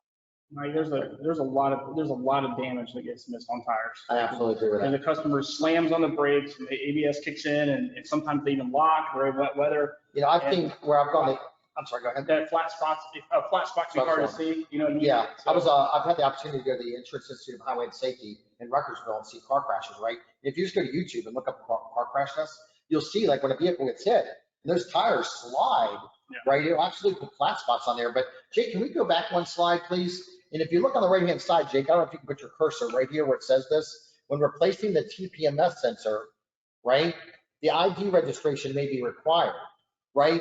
What does it take to register that TPMS sensor? Well, depending on the platform, you may have an SST or a special service tool to reset the tool, or you may be able to use console functionality depending on the vehicle. Right. So again, if I was replacing a wheel or a tire, I might have to use a scan tool in order to register that. So again, that's what I mean by tying the utilization of the scan tool into specific operations on the asset. And for the shops that are trying to get paid for their test drive, make sure to identify how long the tire pressure monitoring system needs for it to recognize. Get that set condition. And know your set condition to get that test drive identified. Yeah, I think it's important, everybody in this webinar, that you understand what we mean by set condition. That means, again, certain DTCs or certain features would not activate until certain conditions are met. Right. Again, that could be the length of time it has to be driven, it could be distance, it could be speed, it could be pattern. I have to drive in a straight line, I have to drive it in a circle or figure eight, or I might have to worry about road conditions or lane markings, like are there certain lines on the road or signs. But let's talk about the future of Nissan vehicles, Jake. Well, so there's some cool stuff coming. I personally have the 2020 Titan, by far one of the best vehicles I've had in a long time, and Nissan continues to wow. So here's the 22 Pathfinder, completely redesigned for 22. A lot of it looks like Blizzard Vice Blue. There you go. Pull your ATVs back there, huh? Yep. So brand new transmission in this vehicle. They went away from the CTV, went to the 9-speed transmission. New all-wheel drive system. Something that I found interesting for collision repairs, and it goes back to that tread level thing. The Platinum Pathfinder will have 11 airbags. All of the other trim levels will have 10. So again, if I'm using a factory scan tool, it knows that that vehicle has 11 airbags. Correct. It will search and it will check all those functions. If I'm using an aftermarket, it doesn't have the build data. It doesn't know the trim level, so it doesn't know if there's 7 or there's 10 or there's 11. Well, this is one that I'm watching for as it comes out in Tech Info to show an exploded view of where that 11th airbag is. Yeah. So some significant changes there. Another thing that we saw, new heads-up display for the Pathfinder, a 12-inch digital dashboard screen, and then a new 10-inch screen on the infotainment. So again, why we got to use factory glass? Yeah, factory glass, another important one. to make sure you capture that. So the other thing that we saw with the ProPilot, we actually saw it, I believe, first on the new 21 Rogue, is that ProPilot now has the NaviLink. And so ProPilot is now connected to the navigation map files in the vehicle and can adjust for a curve in the highway and adjust speed to speed limits and things like that. ProPilot 1.0 was not capable of those kinds of features. So you want to make sure that when you're doing your test drives that you work on an approved highway that's geofenced. That's going to be your major interstates where you live. What I did when I had my body shop is I actually had a map on the wall of where we test drive vehicles, and I had it highlighted. So if a customer saw us driving their car, they knew we were on the approved track. Right. So they have an idea how many miles and all that kind of stuff. So something else about the Nissan Connect app is actually that Nissan customers can see where their vehicle is on the map. So you could be out test driving and they could get an alert that you went outside of a boundary and they might be calling the shop upset. Yeah, so I'll tell you a funny story, right? So Jake let me use his truck recently when I was down here doing some training. And I was like, Jake, I'm going to go to the store, right? And later on, Jake calls me and he's like, I thought you said you were going to the store. And I'm like, I did, Jake. And he goes, no, you're not. You're sitting in this parking lot right now. I'm like, what the heck? How do you know where I'm at, man? So like, Jake's like spying on me through his Nissan. Well, it was a Dunkin' Donuts. So that's why I was wondering what you were doing. Yeah. So here's a look at the 22 Frontier. It's the second Nissan truck with full ADAS. So you're going to have some basic ADAS features, you know, the automatic emergency braking and such, and then some optional features as well. Once again, completely redesigned for 22. So pretty sharp looking truck. So let's just look at the safety shield things that'll be the safety shield items that'll be available on the truck. I'll tell you that the rear emergency braking absolutely works and is not soft. So when you've got a trailer back there, you better put it in tow mode and not have the lift gate down because it'll get your attention. So also an off-road mode for the cameras using the around view. So you can actually see trail camera in the front. And that's why I think too, people have to understand that these systems are interactive. Yeah. So like you might remove one component, it requires calibrations on multiple components because they're intertwined, right? For like the bird's eye view, Yeah. or across traffic. Well, and the NaviLink ProPilot is a good example of that, where it's tied to the navigation system in the vehicle as well. And they work together as a team to determine the speed and steering of the vehicle. Yep. So another one that we're also excited about is the new Aria. So this is the second electric platform for Nissan. Some pretty impressive performance features out of this thing. Nearly 400 horsepower, optional 2-wheel drive or 4-wheel drive. I think it'll be a really good performer. Another thing that I was told by our friend Danny Yules at Nissan is that it will have over 30 control modules that are capable of software updates. So think about it like you want to enhance the car as you own it and add features. You'll be able to do that with the Aria. So again, I'm not trying to be disrespectful, but another reason why use an OEM scan tool. Yeah. Because again, you said it's got 32 modules on it, right? It's doing updates. I mean, again, I need to be doing this stuff in real time, right?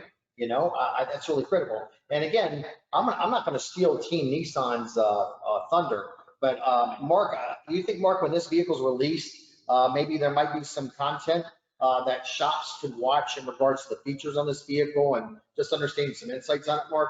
Do you think there'll be some informational opportunities for shops, sir? I do, Mike, and actually we're working on some of those even for the new Pathfinder that's coming out in a few weeks. So again, there's a lot of new technology in these vehicles. And again, that's why we're kind of having these chalk talks, making sure that the industry is aware. You know, as you guys pointed out, you know, the collision side of the house, you know, can see these vehicles when they still have brand new stickers still on the vehicle, right? Unlike typically you would see from the dealership or on the mechanical side. So we know there's a lot of new technology coming down the pipe. We know there's a lot of new materials in the vehicles, and we want to make sure everyone's ready to receive that and repair that. Yeah, so Mike, a couple of things about the electric platforms that worry me in general. Two things. Number one, only takes 42 volts to kill a human. And most of them are 400 and 800 volt platforms. So they can absolutely hurt us if we don't know what we're doing and we don't follow the procedures. And the other thing is that as technicians, we can hurt them. So if we got an Aria or a Leaf that's hitting the front and we don't bleed the cooling system properly, we could burn up a very expensive component on board the vehicle, and then we end up buying a vehicle or buying an expensive part that we didn't get paid for. And so it's those kinds of things. And you know, another thing about the Aria that I read is it has a new form of noise vibration harshness material in it. Because it's an electric platform, there's a lot of road noise. There may be road noise to be Right. concerned with. The drivetrains are not as quiet as you would think. And so they also have to keep it light. So Nissan developed a new noise vibration harshness material that'll be inside the panels that collision repairs need to be concerned with. And I expect to see some parts on this vehicle that probably are not going to be repairable. Yep. And if they're damaged, must be replaced. Right. So I encourage you, when Nissan Infiniti rolls out any type of training on this, you're absolutely not going to want to miss it. The best advice I could give you is just don't assume that you know it, that Yep. you know how to take a bumper off, that you know how to take a headlight out. Just research it in tech info, get really good at doing that. And there's going to be cases where you're not surprised by any of it. You're like, okay, I saw that, no big deal. But then you're going to sit there and go, holy crap, I'm glad we caught that, because Absolutely. that's something that could have really caused a train wreck downstream. Right. So, all right, So, questions and comments? yep, so this is, we can open up the question section, right? And so ladies and gentlemen, now it's just open up to some questions from you all. I did have one question. Somebody said, is XYZ product an aftermarket scan tool? I never want to disparage anybody publicly. So Tiffany, whoever sent you that question, send them my contact information and I'll have an offline conversation with them. Look, what are the questions that we have here? Tiffany, go ahead and fire us up. Hit us up with some questions. Are you still there, Tiffany? Yep, I'm here. The next one is, if we put in our asTech post-scan notes that the steering column was R&I'd, do asTech technicians know about the 7 calibrations, or do they have to be reminded? Be better or else. But I look at it like, it's always good to have 2 sets of eyes on it, whether you're using us or any third party for that matter. So, there may be a case where we need the collision shop to look at that information as well. And, when I have these Chalk Talks, I share them internally as well for our staff. And, I hope that they do research that. But do put the note in there. Remember, we can't see the cars physically. We don't know what repairs you've done. So please put the notes in there. That's always helpful. Yeah, but I see the other question here. Would be showing how many modules an OEM scan tool can connect to versus an aftermarket scan tool. We do that in the hands-on class. In the class. When you come to the hands-on class, yes, we give you the option of using the OEM scan tool and the aftermarket, and we allow you to do it, and we let you come to those conclusions yourself. Yep. And by the way, ladies and gentlemen, Nissan Infiniti has opened up, this class to non-certified shops. That is a limited time offer. So if you're a non-certified shop and you're on this webinar, don't delay, register today.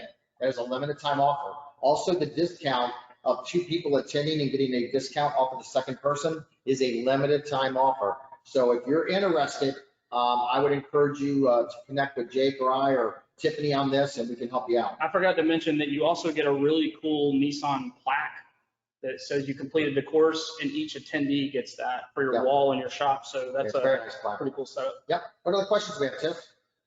Do you see compatibility calibration issues if using a factory scan tool such as the Consult with aftermarket targeting systems?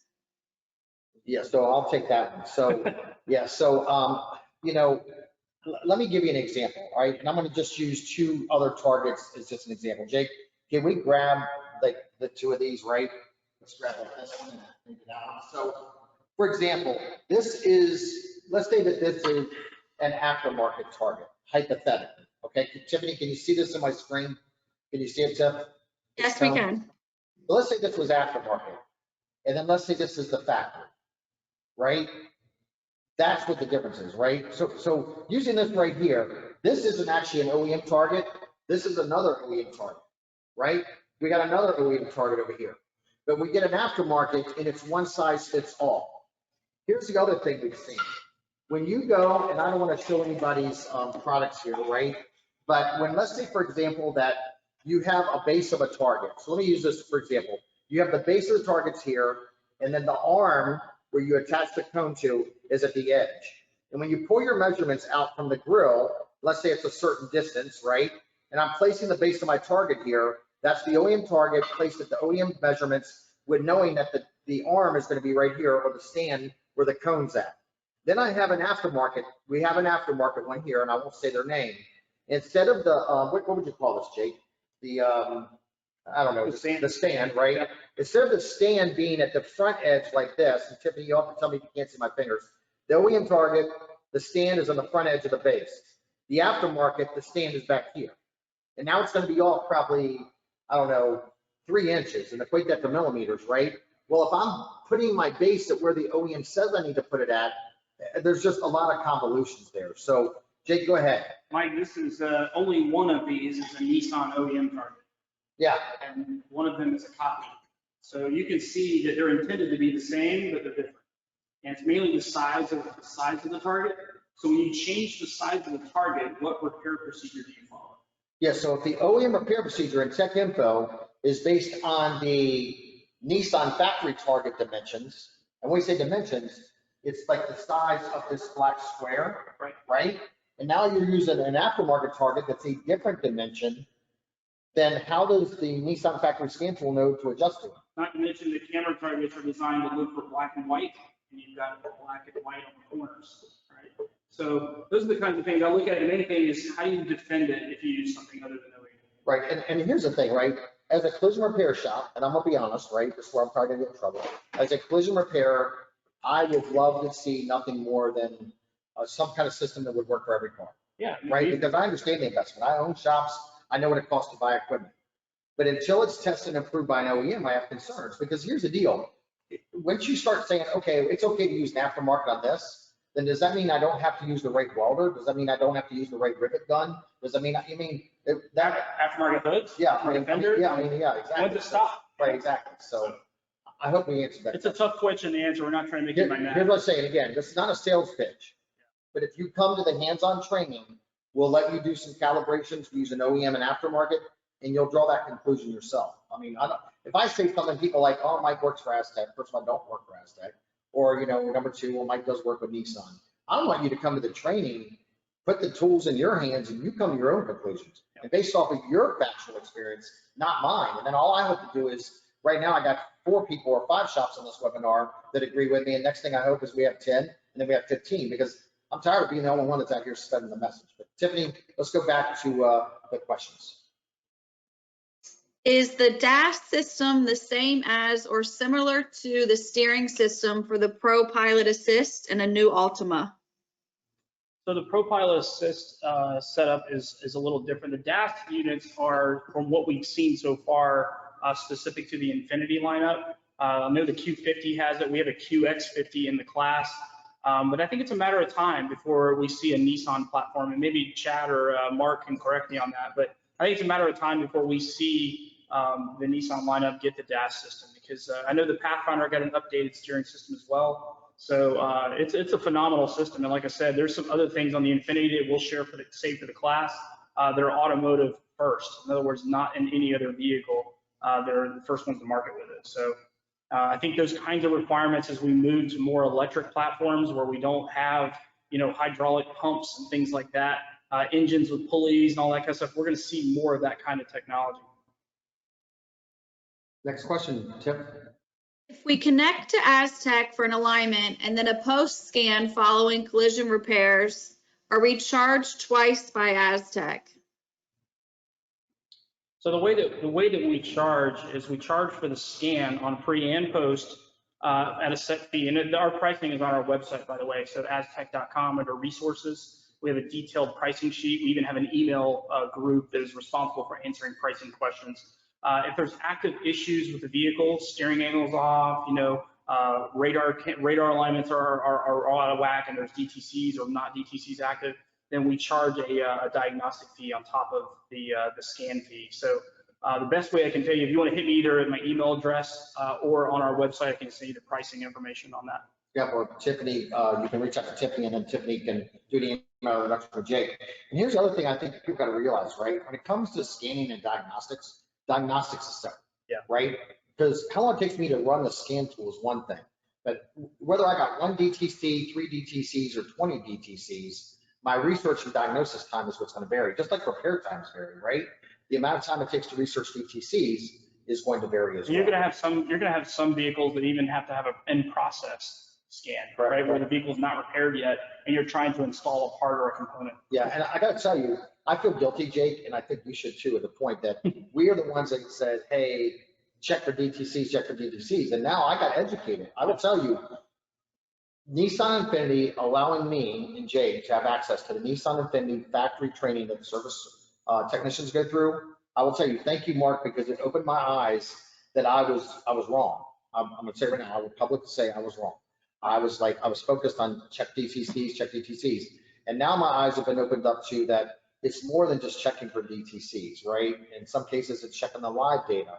It's recording the freeze frame data. It's making sure you meet the set conditions. It's checking the horizontal vertical axis. So for those of you that think, well, I can just have a wash rack person hook up a scan tool, that's not happening, right? Yeah. Other questions, Tiff? Yes, and this might be actually more for Team Nissan. What procedure, actually this, we have a couple of them. Is the training class part of our ongoing training that we are already billed for, or would this be a separate cost for this class? Mark, do you want to take that, sir? Sure. Yeah. So again, these advanced training courses that we make available are an optional. They are again optional for the shop, so they would be an additional fee. Again, while we believe they have value and every shop should be taking them, because I can't scale it currently and I can only have 10 people in a class per class, and I have over almost 2,000 shops in the network. I can't make it required, but again, these advanced training courses that we're starting to slowly roll out, we believe have true value to the shop, and they are an additional cost. So the short answer is, if you're a certified shop, yes, you have to pay for it. If you're non-certified, you have to pay for it, and it's a higher price. I see the question here from Bob Hope. Yeah, thank you, Mark. I have the question here. It says, Bob Hope, anyone can attend. How much is the class? Tracy, I don't know if you're back here or not, Tracy, but maybe you could put Bob Hope, you could go and put his information there. The class is located in Jacksonville, Florida. Can asTech check live data? Answer is yes. Yep. asTech can also, because they're using the factory scan tool, they can also record the freeze frame data for you as well. But again, I would ask asTech to do that. Something that we're working. When is Jake coming to Kendrick Automotive? Oh yeah, I forgot I was supposed to ask you that. Dave Clark and Steve Kendrick told me. I'll make that happen, David, I promise. Next question, Tiff. What procedure do you use to check the seatbelt systems post-collision? Well, first of all, Nissan Infiniti and Tech Info is going to have a very specific visual inspection process you have to do. They're also going to have what's called an on-vehicle and off-vehicle inspection process. You also then will, it depends on the year, make, and model of the vehicle. That's why you have to research every vehicle individually. They require the use of the scan tool. We use the console to go in and check the pretensioners. In addition, there's also the precautions of how you inspect a seatbelt for a vehicle that's been in a collision. And there's also an inspection process that if you remove a seatbelt and reinstall it, how to ensure you installed it properly and it's working properly. So if you, for example, replaced a quarter panel on a Nissan or Infiniti, you could have down to verify the pretensioners weren't collapsed and perform a visual inspection. The seatbelt doesn't damage from the accident, but you could also have a second line item, which is how to ensure that you would reinstall it properly. And that's not included with your seatbelt O&I time. Well, the one I get all the time is, where do we find the seat calibration requirement for Nissan? It's Yeah. like, well, it's required if you R&I the seat. So if you worked on the rocker or the floor or put a center pillar in or something like that, and you R&I the seat, then you're gonna have a requirement. But Correct. if you look at the root cause, how many people researched how to R&I a seat? Correct. And they miss it. So that's something, each line item, just check it to make sure you're not surprised by anything. Yeah, so I want to go back to that seatbelt question too. Nissan, Infiniti, they actually, and Mark, I want to make sure Mr. Zoba used the right word. They require that you have somebody from your organization attend the Nissan Infiniti Collision Estimating Essentials estimating class, which right now is virtual. We actually teach you in that class how to research and find the seatbelt inspections in Tech Info. So that, if whoever asked that question, Tiffany, if they need more information on the estimating class, or if they just want a quick, listen, here, I'm about you doing safe and proper repairs. So if whoever asked that question about seatbelts, if you need Jake or I or Josh, another one of our teammates, or Chris or Bill, to do a webinar for you to show you how to find that information in Tech Info, we'll be glad to do that for you, no charge. We just use something you need us to do for you, we'll be glad to do it. Yep. Or let me ask this question, would anybody be interested in the future of us doing another webinar like this, where we just showed you how to use the console live and check the seatbelt retentioners. And we also showed you how to do the visual inspection and finding the tech info. Can you just type in the questions panel? That would probably be like a 30 or 45-minute webinar, but would you all be interested in something like that? Assuming that Nissan would allow us to do it. Mark, it looks like people would be interested, Mark, and maybe just a quick webinar on how we make, maybe you could record the video on the console of doing it. And then what we could do is, well, we got vehicles here too, so we can actually do the inspection on the seatbelts. That's right. Yeah. All right. Mr. Zova, is that something we would have your permission to do in the future? Sir, you don't have to answer that now, Mr. Zova, but something you can think No, about. I'm good. I'm good with that. Again, Mike, as you said, it's all about, getting the car fixed right, getting it fixed right the first time, taking care of the customer. These are all customer focused initiatives. And of course, if it helps the shops repair the vehicles better, faster, and at a higher quality, I'm all in for those kind of topics. All about safe and proper repairs. So we got our homework up for us, Jake. No problem. Well, Tiffany, let's see if we can allow for maybe one more question or two more questions, Tiffany. And then listen, if there's anybody we don't get to your questions, reach out to Tiffany, who's on this. Tiffany will put her, let's go to this last slide right here, Jake, if we can. I don't have Tiffany's numbers in there, but we'll put Tiffany's number and email address in the questions panel or chat panel. And what we'll do is, if we don't get to your questions, reach out to Tiffany, and Tiffany will personally schedule a call with you and myself, Mike Anderson, of Collision Advice. And if I need to involve Jake, I will. So I want to say this again. If we did not get to your question, reach out to Tiffany. She will schedule a personal phone call with myself and you. I will answer your question. If I need to involve Jake or Smith or Nissan, I will. Jay Flores asked if we offered the class in California. We are working to scale the class across the country. Once we get some really active participation here in Jacksonville, the class is designed for us to scale it easily. So, we get a lot of participation. We're definitely going to move it across the country. Yeah. So Tiffany, let's take 2 last questions. Okay, for Team Nissan, will they start requiring required inspections and procedures for rear end collisions like they do for frontal and side impact? That's a great question. I would have to leave that up to my engineers. I can see that possibly happening in the future, especially as new technologies come out. But as of right now, I don't have anything specific. But again, all of these repair procedures and such are developed by our engineering team as they, again, are related to key components on the vehicle. Okay. Well, ladies and gentlemen, here's a question I have for you. And for our panelists, could you all please just turn on your webcams real quick? Tim and Frank and Cody. The question is these shops took the time away from their business to come to the training. I see Jared Thomas is on here from Texarkana, right? I can tell you other shops have attended this, right? Dayku's Auto Body in Pennsylvania sent technicians. Don's Auto Body in Kansas has sent technicians, right? The question is are you not attending the training because you don't want to? Or is it because of COVID? Or I just want to know. I mean, Nissan Infiniti asked Mike Anderson, Jake, do you think shops would want to do Nissan Infiniti training for calibrations? We were like, heck yeah. And now nobody's coming. I just want to know why you're not coming. Is it because of, so somebody said location, all right. I mean, do you have an interest? I just want to know that. All right. So Jared, if you're waiting for consults, buddy, you might be waiting a while, but you still got to come and get trained on it before you can get on the list to do it, Jared, or we can talk about that. All right. Some people on the West Coast, Alicia Ellen, Rourke, I would love for you guys to send some people from Driven. David Sanchez, man, you know I love you, brother. Get over it, man. Send somebody out here to Florida. You know, you California people can't have it all, right?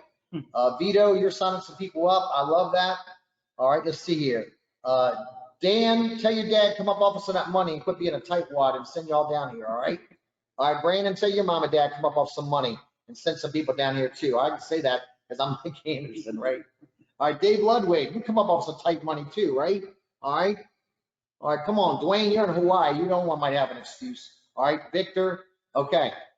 Well, listen, before we close this out, ladies and gentlemen, I want to say thank you to Jake. Jake is hosting this here. Jake, and I want to give a shout out to Bill and Chris. Yeah. Chris Grimm and Bill Greathead, they do the training for the instructors. They do a phenomenal job. They're not here today. And listen, we just want to thank you all for being dedicated to safe and proper repairs.